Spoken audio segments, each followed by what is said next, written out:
પ્રકરણ 2 પ્રાણીઓમાં પોષણ. તમે પ્રકરણ 1માં અભ્યાસ કરી ગયા કે પ્રકાશ સંશ્લેષણ દ્વારા વનસ્પતિ પોતાનો ખોરાક બનાવી શકે છે, પરંતુ પ્રાણીઓ બનાવી શકતા નથી. પ્રાણીઓ પોતાનો ખોરાક પ્રત્યક્ષ રીતે વનસ્પતિને ખાઈને અથવા પરોક્ષ રીતે જે પ્રાણીઓ વનસ્પતિને ખાય છે તેને ખાઈને મેળવે છે. કેટલાક પ્રાણીઓ વનસ્પતિ તથા પ્રાણીઓ એમ બંને ખાય છે. યાદ કરો કે મનુષ્ય સહિતના બધા જ સજીવોને વૃદ્ધિ, સમારકામ અને શરીરના કાર્યો માટે ખોરાકની જરૂરિયાત રહે છે. પ્રાણી પોષણમાં પોષક તત્વોની જરૂરિયાત, ખોરાક ગ્રહણ કરવાની પદ્ધતિ અને તેનો શરીરમાં વપરાશ વગેરેનો સમાવેશ થાય છે.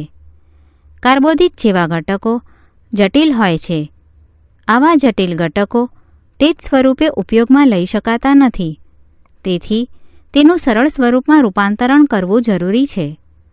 જટિલ ઘટકોનું સરળ સ્વરૂપમાં રૂપાંતરણની પ્રક્રિયાને પાચન એટલે કે ડાયજેશન કહે છે. ખોરાક મેળવવાની જુદી જુદી પદ્ધતિઓ. Different ways of taking food. જુદા જુદા પ્રાણીઓમાં ખોરાક ગ્રહણ કરવાની રીતો જુદી જુદી હોય છે. મધમાખી અને હમિંગબર્ડ વનસ્પતિમાંથી રસ ચૂસે છે. નાનું બાળક અને ઘણા પ્રાણીઓ તેમની માતાના દૂધ પર નભે છે. અજગર જેવા સાપ પ્રાણીઓને ગળી જાય છે. કેટલાક જલીય પ્રાણીઓ આસપાસ તરતા ખોરાકના સૂક્ષ્મ કણોને તરવી એટલે કે ગાળીને ખાઈ જાય છે. મનુષ્યમાં પાચન. Digestion in humans. આપણે ખોરાક મોં દ્વારા ગ્રહણ કરીએ છીએ. પાચન અને તેનો વપરાશ કરીએ છીએ. અપાચિત ખોરાક મળમાં રૂપાંતરિત થાય છે. તમે ક્યારેય વિચાર્યું છે કે ખોરાકનું આપણા શરીરમાં શું થાય છે? ખોરાક એક સળંગ માર્ગમાંથી પસાર થાય છે જે મુખગુહાથી શરૂ થાય છે અને મળદ્વારમાં અંત પામે છે. આ માર્ગને જુદા જુદા ભાગોમાં વિભાજિત કરવામાં આવે છે. 1. મુખગુહા. 2. અન્નનળી. 3. જઠર. 4. નાનું આંતરડું. 5. મોટું આંતરડું જે મળાશય અને 6. મળદ્વારમાં અંત પામે છે. શું આ ખૂબ જ લાંબો માર્ગ નથી? આ બધા જ ભાગો ભેગા મળીને પાચનની એટલે કે પાચન માર્ગની રચના કરે છે. ખોરાક જુદા જુદા ભાગોમાંથી પસાર થાય છે ત્યારે તેનું પાચન થતું રહે છે. જઠર અને નાના આંતરડાની અંદરની દિવાલ અને વિવિધ ગ્રંથિઓ જેવી કે લાળ ગ્રંથિ, સલાઇવરી ગ્લેન્ડ, યકૃત, લીવર અને સ્વાદુપિંડ પેન્ક્રિયાસ વિવિધ પાચક રસોનો સ્ત્રાવ કરે છે. આ પાચક રસો જટિલ ઘટકોનું સરળ ઘટકોમાં રૂપાંતરણ કરે છે. પાચન માર્ગ અને પાચક ગ્રંથિઓ સાથે મળીને પાચન તંત્ર રચે છે. ચાલો હવે આપણે જોઈએ કે પાચન માર્ગના જુદા જુદા ભાગોમાં ખોરાકમાં શું ફેરફાર થાય છે. મુખ અને મુખગુહા. The mouth and buccal cavity. ખોરાક એ મોં દ્વારા ગ્રહણ થાય છે. ખોરાકને શરીરની અંદર લેવાની પ્રક્રિયાને અંતઃગ્રહણ ઇન્જેક્શન કહેવાય છે. આપણે દાંત દ્વારા ખોરાક ચાવીએ છીએ અને તેને યાંત્રિક રીતે નાના ટુકડાઓમાં ફેરવીએ છીએ. દરેક દાંતના મૂળ એ પેઢામાં અલગ ખાડામાં હોય છે. આપણા દાંત દેખાવમાં જુદા જુદા હોય છે અને કાર્યો પણ જુદા જુદા કરે છે. તે મુજબ તેમને જુદા જુદા નામ અપાયેલ છે. પ્રવૃત્તિ 2. તમારા હાથ ધુઓ. અરીસામાં જોઈને તમારા દાંત ગણો. તમારા દાંતને અનુભવવા તર્જનીનો ઉપયોગ કરો. તમને કેટલા પ્રકારના દાંત જોવા મળે છે? સફરજન અથવા બ્રેડનો એક ટુકડો લો અને આરોગો. બચકું ભરવા, કાપવા માટે તમે કયા દાંતનો ઉપયોગ કરો છો? વેધવા એટલે કે ચીરવા અને ફાડવા માટે કયા દાંત ઉપયોગમાં લેશો? સાથે સાથે ચાવવા અને ભરડવા એટલે કે દળવા માટે કયા દાંત વાપરો છો તે પણ શોધો. આપણું મોં લાળ ગ્રંથિ ધરાવે છે જેમાંથી લાળ સ્ત્રવે છે. શું તમે ખોરાક પર લાળની અસર જાણો છો? ચાલો જાણીએ. પ્રવૃત્તિ 3. 2 કસનળી લો. તેને A અને B નોંધો. કસનળી Aમાં 1 ચમચી ઉકાળેલા ચોખા નાખો. ઉકાળેલા ચોખાને 3 થી 5 મિનિટ ચાવ્યા પછી કસનળી Bમાં નાખો.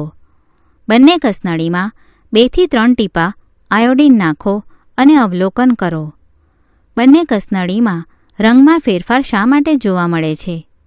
લાળ એટલે કે સલાઈવા એ સ્ટાર્ચનું સરળ શર્કરામાં રૂપાંતરણ કરે છે. જીભ એ મુખગુહાના પાછળના તળિયે જોડાયેલ માંસલ અંગ છે. તે આગળના છેડે મુક્ત છે અને કોઈપણ દિશામાં હલનચલન કરી શકે છે. શું તમે જીભના કાર્યો જાણો છો? આપણે વાત કરવા માટે જીભનો ઉપયોગ કરીએ છીએ. તે ચાવતી વખતે ખોરાક સાથે લાળ રસ ભેળવવા ઉપરાંત ખોરાકને ગળવાની ક્રિયામાં પણ મદદ કરે છે. જીભ દ્વારા આપણે સ્વાદની પરખ પણ કરીએ છીએ. તેની પર રસાંકુરો આવેલા છે, જેનાથી સ્વાદની પરખ થઈ શકે છે.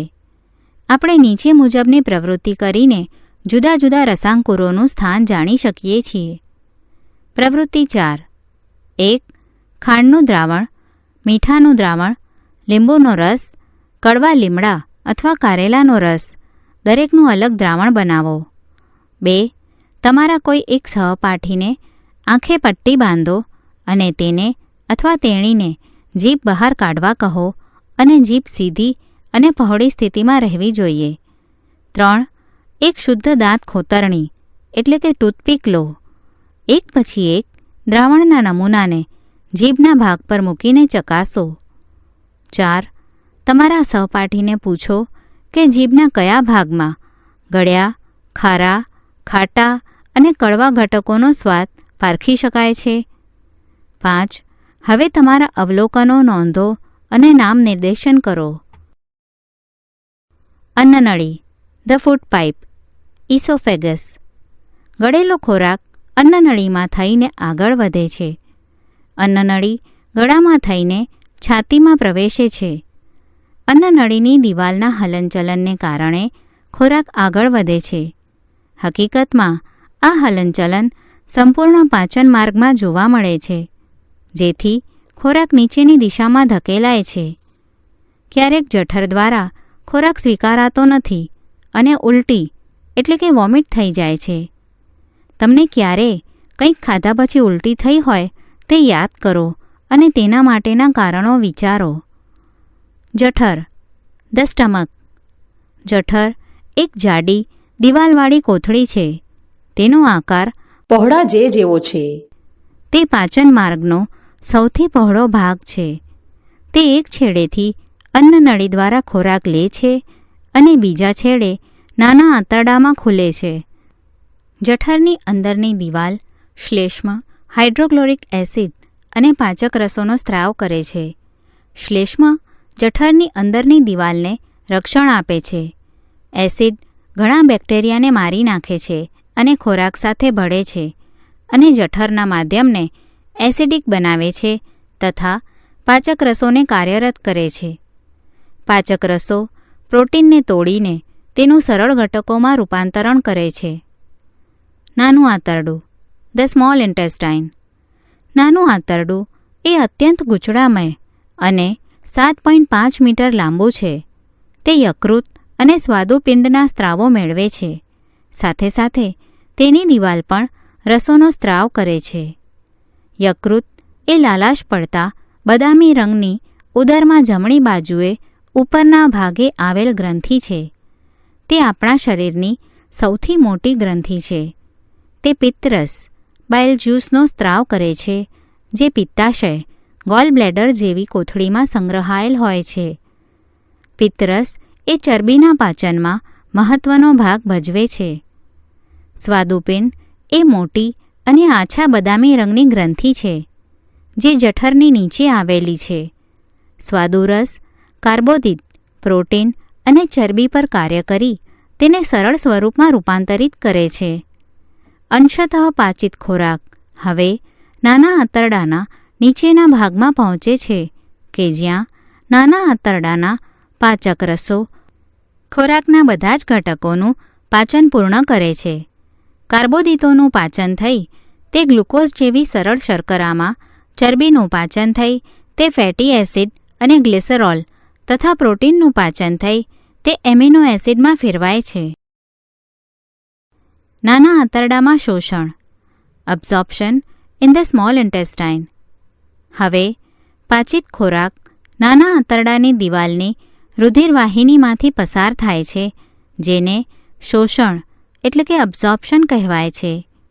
નાના આંતરડાની અંદરની દિવાલમાં હજારો આંગળીઓ જેવા નાના પ્રવર્ધો જોવા મળે છે, જેને રસાંકુરો, વિલાય કહે છે. શું તમે અનુમાન બાંધી શકો છો કે આ રસાંકુરોનો નાના આંતરડામાં શું ફાળો હશે? રસાંકુરો પાચિત ખોરાકની શોષણ સપાટીમાં વધારો કરે છે. દરેક રસાંકુરો પાસે તેની સપાટી નજીક પાતળી અને નાની રુધિર કેશિકાઓનું જાળું જોવા મળે છે.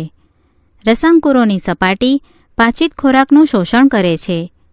શોષાયેલ ખોરાક રુધિરવાહિનીઓ દ્વારા શરીરના વિવિધ અંગો સુધી પહોંચે છે, જ્યાં તે શરીર માટે જરૂરી પ્રોટીન જેવા જટિલ ઘટકોના બંધારણમાં વપરાય છે, જેને અભિશોષણ એસિમિલેશન કહે છે. કોષોમાં ગ્લુકોઝ ઓક્સિજન દ્વારા તૂટે છે અને કાર્બન ડાયોક્સાઇડ અને પાણી ઉત્પન્ન થાય છે અને શક્તિ છૂટી પડે છે. જે ખોરાક અપાચિત અને વણશોષાયેલ છે તે મોટા આંતરડામાં જાય છે. મોટું આંતરડું, લાર્જ ઇન્ટેસ્ટાઇન. મોટું આંતરડું એ નાના આંતરડા કરતાં પહોળું અને ટૂંકું હોય છે. તે આશરે 1.5 મીટર જેટલું લાંબુ હોય છે. તે અપાચિત ખોરાકમાંથી પાણી અને કેટલાક ક્ષારોનું શોષણ કરવાનું કાર્ય કરે છે. બાકી રહેલ કચરો એ મળાશયમાં જાય છે અને તેમાં અર્ધપાચિત મળ સ્વરૂપે રહે છે. આ મળદ્વાર દ્વારા સમયાંતરે નિકાલ પામે છે, જેને મળત્યાગ ઇજેશન કહે છે. ઘાસ ખાતા પ્રાણીઓમાં પાચન, digestion in grass eating animals. શું તમે ગાય, ભેંસ કે બીજા ઘાસ ખાનાર પ્રાણીઓને સતત ચાવતા જોયા છે, ત્યારે પણ જ્યારે તેઓ ખાતા ન હોય? હકીકતમાં તેઓ ખૂબ જ ઝડપથી ઘાસ ગળી જાય છે અને આમાશય એટલે કે રૂમેન નામના જઠરના અમુક ભાગમાં સંગ્રહે છે. અહીં ખોરાક અર્ધપાચિત હોય છે, જેને વાગોળ એટલે કે કડ જઠરમાંથી પાછો જતો ખોરાક કહે છે. પરંતુ પછી વાગોળ એટલે કે કડ નાના ગોળકોના સ્વરૂપમાં મોંમાં પાછો આવે છે અને પ્રાણીઓ તેને ચાવે છે. આ પ્રક્રિયાને વાગોળવું, ર્યુમિનેશન, અને આવા પ્રાણીઓને વાગોળનાર, ર્યુમિનન્ટ કહે છે. ઘાસ એ સેલ્યુલોઝથી ભરપૂર કાર્બોદિત છે. મનુષ્ય સહિતના ઘણા પ્રાણીઓ સેલ્યુલોઝનું પાચન કરી શકતા નથી. વાગોળનાર પ્રાણીઓ પાસે નાના અને મોટા આંતરડા વચ્ચે કોથળી જેવી રચના આવેલી છે, જેને અંધ્યાંત્ર કહે છે. અહીં સેલ્યુલોઝનું પાચન કેટલાક બેક્ટેરિયા દ્વારા થાય છે, જે મનુષ્યમાં આવેલા હોતા નથી. તમે ઘણા પ્રાણીઓ જે પાચનતંત્ર ધરાવે છે તેના વિશે અભ્યાસ કર્યો છે, પરંતુ ઘણા નાના સજીવો છે જે મુખ કે પાચનતંત્ર ધરાવતા નથી. તો પછી તે કેવી રીતે ખોરાક મેળવે છે અને પાચન કરે છે? હવે પછીના વિભાગમાં ખોરાક મેળવવા માટેની અન્ય રસપ્રદ પદ્ધતિનો અભ્યાસ કરીશું. અમીબામાં ખોરાક ગ્રહણ અને પાચન. Feeding and digestion in amoeba. Amoeba તળાવના પાણીમાં જોવા મળતું સૂક્ષ્મ જીવ છે. અમીબા કોષરસ સ્તર એક ગોળ ઘટ્ટ કોષ કેન્દ્ર અને કોષરસમાં ઘણી નાની ગોળકો જેવી રસધાનીઓ ધરાવે છે. અમીબા સતત તેનો આકાર અને સ્થાન બદલે છે. તે એક અથવા વધુ આંગળી જેવા પ્રવર્ધો બહાર કાઢે છે. તેને ખોટા પગ, સ્યુડોપોડિયા કહે છે, જે હલનચલન અને ખોરાક પકડવામાં મદદ કરે છે. અમીબા કેટલાક સૂક્ષ્મજીવોને આરોગે છે.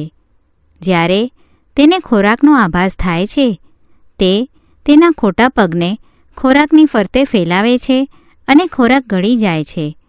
આ ખોરાક અન્નધાનીમાં ફસાય છે. અન્નધાનીમાં પાચક રસો ઠલવાય છે. તે ખોરાક પર કાર્ય કરે છે અને તેને સરળ પદાર્થોમાં ફેરવે છે. ધીરે ધીરે પાચિત ખોરાક શોષણ પામે છે. શોષિત ખોરાક વૃદ્ધિ, શરીર ટકાવી રાખવા અને કોષોના બહુગુણન માટે વપરાય છે. અપાચિત વધેલ ખોરાક રસધાની દ્વારા શરીરમાંથી બહાર ફેંકાય છે.